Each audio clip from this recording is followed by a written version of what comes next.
Okay, today is October 18th, 2016. Today is the day that Judge Breyer in U.S. District Court up in San Francisco is supposed to approve the settlement with Volkswagen 2.0 TDI owners.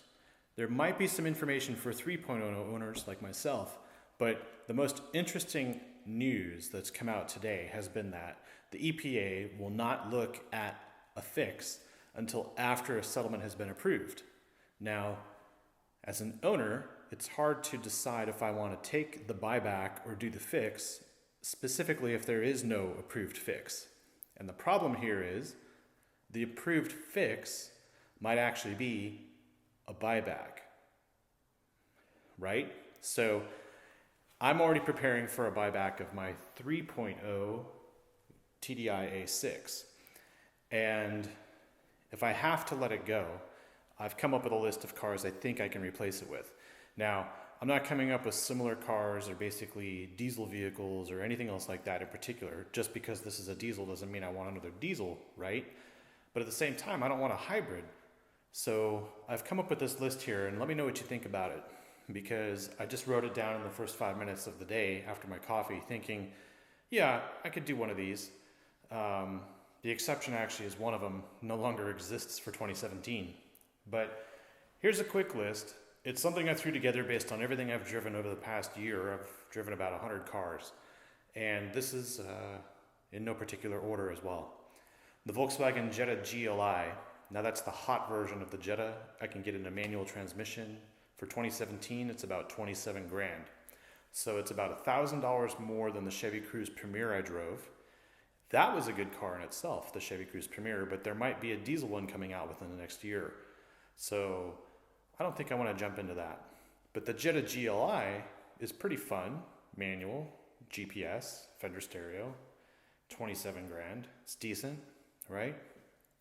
But what are your thoughts? I drove it from Dallas to Austin.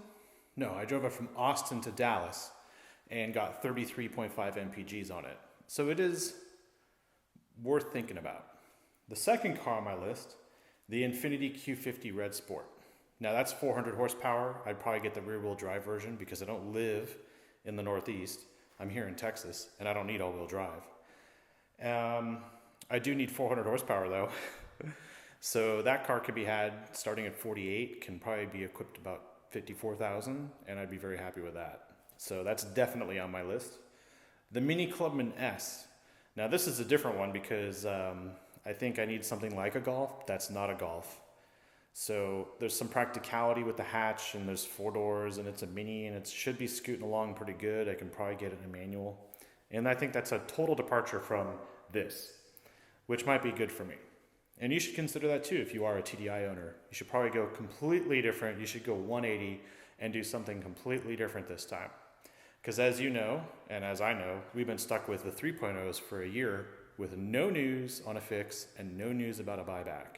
They've been very mum about this stuff, and we've been holding the bag for a year. We can't sell our cars, we can't trade them in. All we can do is drive them until they're totaled and risk losing the buyback. Also on my list, the Audi A3 2.0 Quattro, the 2017 version with the virtual cockpit and all that other stuff. Basically, it's half the size of this and still has Quattro and actually does move along quite well because it's basically the Golf GTI engine is from the A3 2.0 Quattro. So it might be fun. It's on the same platform as the Golf. And so I thought, well, you know what? I should just, spend half that much money and just get a Golf. So I chose the VW Golf SE. The problem is that only exists for 2016. If you go to VW.com, there are only 2 Golfs available. There's the Golf S and the Golf Autobahn. That's it. So Volkswagen is really hurting. And do I want another one? I don't know. I mean, right now I'm really leaning towards that Infiniti Q50 Red Sport 400. Really, really. But I think the Mini Clubman S I want to go look at. And then the Jetta GLI, if I get a good deal on one, why the hell not?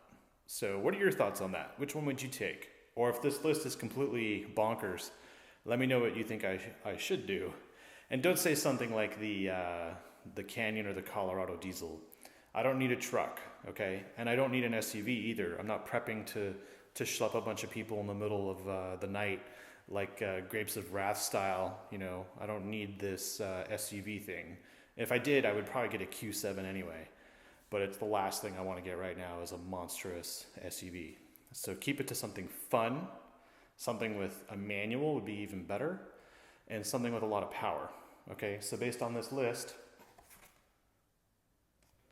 what would you come up with?